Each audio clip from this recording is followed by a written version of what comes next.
Hey guys, Hop here for TFBTV at the NRA Annual Meeting 2025. We are at the Magpul booth, which is always a delight. Talking to Dwayne, who was nicely asked to shoo us out of the booth last year. But yeah, we were hoping you could give us a rundown. You guys brought a lot of stuff to the show, and we're just going to move from station to station. Absolutely. We have a bunch of new things announcing now, and some more later in the year as well, in addition to the SHOT Show announcements. But the first one for this show would be the hooded M-Bus Pro front sight. So it's really M-Bus Pro front sight, all the same features, but it's got a hooded, kind of protected front sight. This was for a European military contract, and of course we're making it available as for the U.S. civilian market as well as the worldwide market. And if you like that diopter style front sight, ring within a ring, that's what that gives you, as well as protecting that front sight post. I've noticed, like, I have pros on a couple of my guns, and sometimes if I'm off axis, I look through the sight and I will see one of the wings because they're vertical and they kind of look like the post. But this, I feel like, gives you, there's no confusion there. Eliminates that for sure. Fantastic. Addition, we have the TMAG 20, which we released shortly before the show as well. So all the same goodness for the 30-round TMAG, now in a 20-round form, and we'll have a lot more TMAGs coming as well. Luke loves 20-round PMAGs and TMAGs. So this is the big ticket item, right? Yeah, so this is certainly the highest MSRP of all the stuff, but it's still extremely competitively priced for what it is. So the UCS, or Universal Carbine Stock, is a 1913 rail compatible stock for any rifle that has a 1913 back end or can accept an accessory 1913 back end put on it. Doesn't have a no receiver extension / buffer tube. This is the guy you want at that point. It is foldable, so stock folds, but it folds left or right, so it's reversible. The Picatinny rail clamp itself adjusts in a half slot increment, so of course you can move it one slot at a time, but if you flip the clamp, it moves it basically a half slot. So super adjustable for height to hit whatever height you need exactly for the platform you're applying it to. Left or right folding, it folds down on an angle, so it kind of gets out of the way of any of the operating controls as well. Adjustable for length of pull. Got a rotation limited QD, and additionally it is available, or it comes with and is available with more accessory cheek risers to get you up above when you're doing like maybe 2.54 inch high like Unity height mount for passive IR aiming or something like that on a system that doesn't have a charging handle or it's back far enough to get out of the charging handle. And it also is reversible, so you have various neck lengths, right, and heights, and so the cheek risers on this particular stock are either biased forward or backwards, depending on which way you put it on. So pretty cool. And it's compatible with all of the DT and SL butt pads, so you can swap around. Of course, it comes with this one, but you can put whatever you want on it from either of those stock series. Like all of our stocks, it passes 5-foot drop test, -60 to +180 on a fairly heavy platform, $219.95 is what the MSRP is. So for all of that, that's fairly competitive with any of the other options out there. Yeah, it's really not too bad. I think a lot of the folding stocks, or at least like complete folding stock setups, they don't have to put together yourself. I think are like $350 sometimes, $400 maybe. So not bad.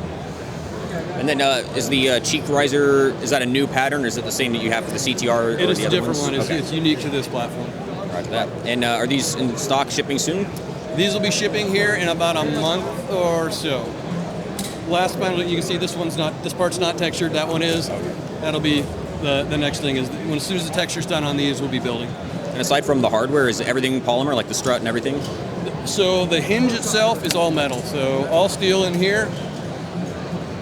But the actual I-beam, we found that our typical long glass material is what it worked out fantastic for that.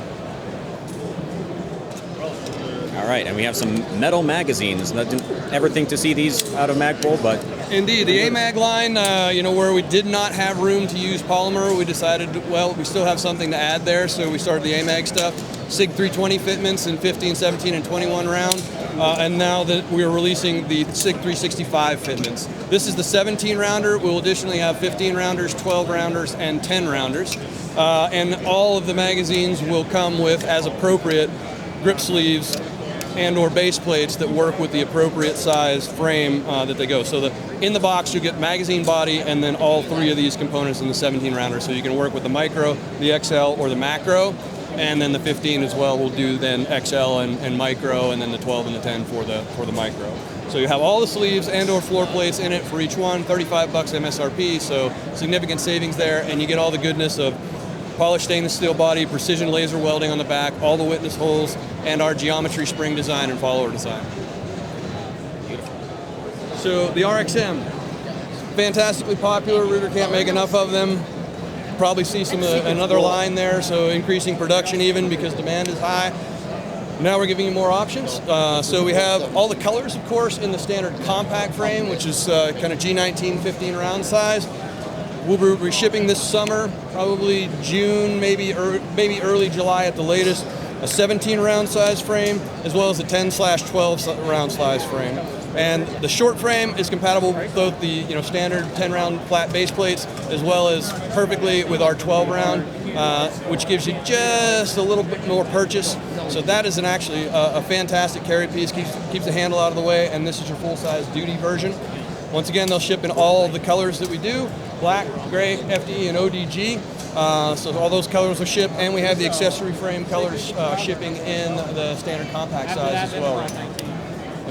If people are not aware, the big deal with the RXM is that it's a chassis-based pistol, so you can just buy a frame for, I think, pretty cheap, like absolutely less than $50. $39 is basically what the frames are. So if you want to swap colors around, you want to swap size, you just pop out the fire control unit, pop it into the other frame, and away you go, just like a lot of other pistols these days. Or if you want to try your hand at stippling, dyeing, Cerakoting, playing around, you're only out $40 if you make a mistake. So when are you guys going to start making frames for my old Beretta Nano? That's what I really want to know. That might take a minute. Okay, I'll wait.